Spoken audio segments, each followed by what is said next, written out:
শ্রীরামপুর ইউনিয়নের আমেনা বেগম, ফিরোজা বেগম, লাইলি বেগমের মতো গৃহহীন অসহায় নারীদের এখন মাথা গোঁজার ঠাঁই হয়েছে মানবিক মিরাজ খান ফাউন্ডেশনের কল্যাণে।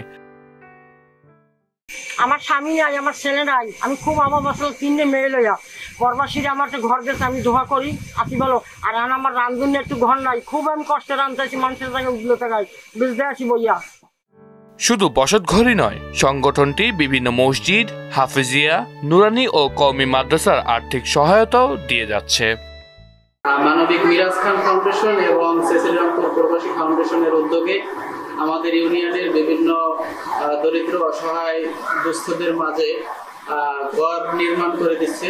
এটা খুবই ভালো উদ্যোগ, আমি এই উদ্যোগকে স্বাগত জানাই। এবং ফরিদ এখন ঘর পাইছে, এই আগে খরচ করে খাইতে, এখন এখন ঘর দিয়েছে প্রবাসীরা, এইয়া ঘর সেইরে থাকে।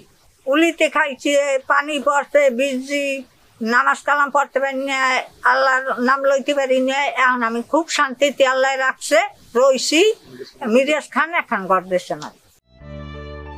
মানবিক কাজের এই উদ্যোগে একাত্মতা প্রকাশ করেছে দেশের বাইরের প্রবাসীরাও।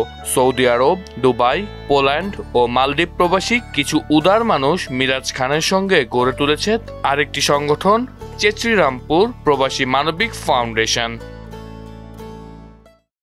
ওয়ালটন আবারও মিলিয়নিয়ার অফারে ওয়ালটন ফ্রিজ কিনে আপনিও হয়ে যেতে পারেন মিলিয়নিয়ার। বিগত দিন থেকে আমাদের শ্রীরামপুর ইউনিয়নে মিরাজ খান ফাউন্ডেশন এবং প্রবাসী কল্যাণ ফাউন্ডেশনের উদ্যোগে অনেক সাহায্য সহযোগিতা করেছে। বর্তমানে এবং অতীতেও অনেক ঘরহীন মানুষকে ঘর দিয়েছে। আমি উক্ত প্রতিষ্ঠানের মঙ্গল কামনা করছি। শ্রীরামপুর প্রবাসী মানবিক ফাউন্ডেশন এবং মানবিক মিরাজ খান ফাউন্ডেশনের উদ্যোগে আমরা ইতিমধ্যে কাঠালিয়া 1 নং শ্রীরামপুর ইউনিয়নে বিভিন্ন ওয়ার্ডে 6টি ঘর দিয়েছি। ইতিমধ্যে আমাদের একটাই উদ্যোগ, শ্রীরামপুরে যে কোনো অসহায় দরিদ্র গৃহহীন থাকবে না। ইতিমধ্যে পারুল বেগম, ফরিদা বেগম ও মমতাজ বেগমের মতো আরো 3 জনকে 3 কক্ষ বিশিষ্ট ঘর উপহার দিয়েছে প্রবাসী মানবিক ফাউন্ডেশন। এলাকাবাসীর মতে এ ধরনের মানবিক উদ্যোগ আরো সম্প্রসারিত হওয়ার উচিত সারা দেশে।